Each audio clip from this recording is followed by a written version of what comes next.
the headlines, Speaker of Parliament directs Finance Minister Ken Ofori-Atta to appear before Parliament on June 22.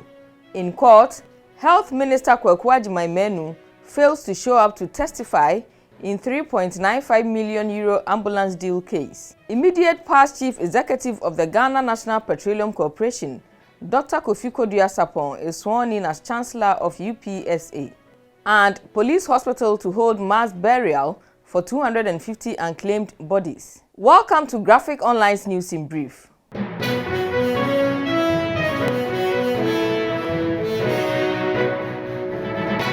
The Speaker of Parliament, Alban Bagbin, is asking Finance Minister Ken Ofori-Atta to appear before the House on June 22 to account for how COVID-19 funds have been spent since the outbreak of the pandemic.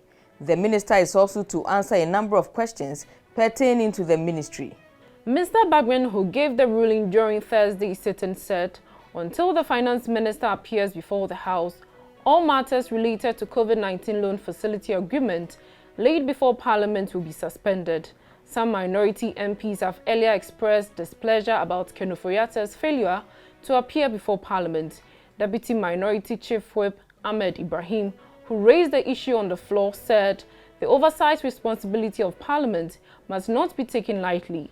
Majority Chief Whip Frank Anodompre, however, says the Finance Minister has communicated his inability to appear before the House to the Speaker and appealed to his colleagues in the minority to exercise restraint. Before today, I had given a directive, and that directive was to the effect that the minister should appear before this House to account for monies that we approved for him to use to lead the country, as his ministry, for us to see how we could respond to the COVID-19 pandemic. A lot of questions have been raised in respect of that, so he should come to account to the good people of how that state resources has been applied by his ministry to the benefit of the people.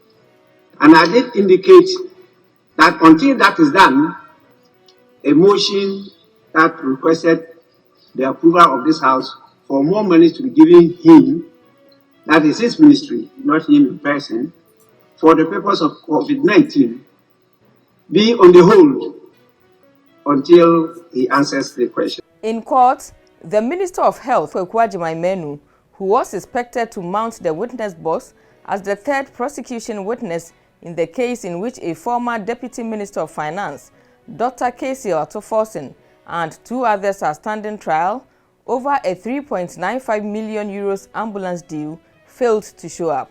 Dr. Forson is standing trial with Sylvester Animana, a former Chief Director of the Ministry of Health, and Richard Jakpa, a businessman, for allegedly causing financial loss of €2.37 million to the state in a deal to purchase 200 ambulances for the country between 2014 and 2016. The accused have pleaded not guilty to all 5 counts of willfully causing financial loss to the state.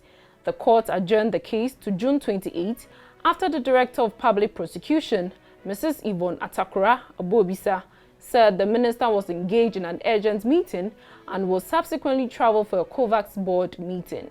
Dr. Kofi Kodua Sarpong, the immediate past Chief Executive of the Ghana National Petroleum Corporation, has been sworn in as the new Chancellor of the University of Professional Studies. Vice President Dr. Mahmoud Bawumia led Dr. KK Sarpong at an investiture held at UPSA on Thursday to swear the oath of office and the oath of secrecy.